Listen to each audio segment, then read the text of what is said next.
সুনামগঞ্জের ছাতকে সাংবাদিকদের সঙ্গে একান্ত মতবিনিময় করেছেন জেলা বিএনপির আহ্বায়ক সাবেক সংসদ সদস্য কলিমুদ্দিন আহমেদ মিলন। স্টাফ রিপোর্টার সাজ্জাদ মাহমুদ মনির জানান, সভায় স্থানীয় প্রিন্ট, ইলেকট্রনিক ও অনলাইন গণমাধ্যমের সাংবাদিকরা অংশ নেন। তার বক্তব্যে মিলন উন্নয়ন পরিকল্পনা ও নির্বাচনী প্রস্তুতি সম্পর্কে জানতে চান। কলিমুদ্দিন আহমেদ মিলন সাংবাদিকদের বলেন, রাজপথে আন্দোলনে সক্রিয় থাকার কারণে আমি সাংবাদিক সমাজের সহযোগিতা কামনা করছি। তৃণমূল পর্যায় থেকে আমি ব্যাপক সমর্থন পেয়েছি। তিনি আরও জানান, দল থেকে ধানের শীষ প্রতীকে যাকে মনোনয়ন দেওয়া হবে তাকে বিজয়ী করতে ঐক্যবদ্ধভাবে কাজ করবেন।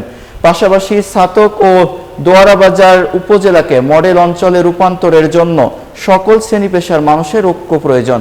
এই লক্ষ্যে সাংবাদিকদের গঠনমূলক সমালোচনা ও সহযোগিতা গুরুত্বপূর্ণ।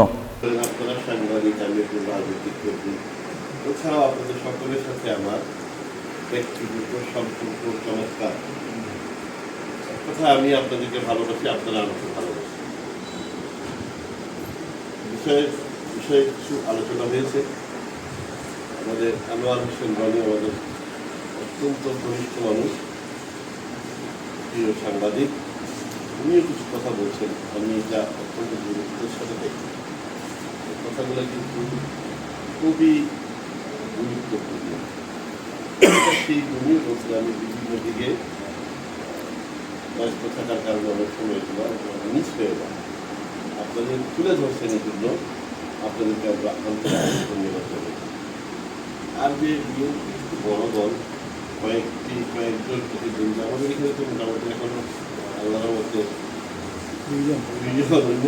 অনেক, আপনারা নিশ্চয়ই লক্ষ্য করেছেন।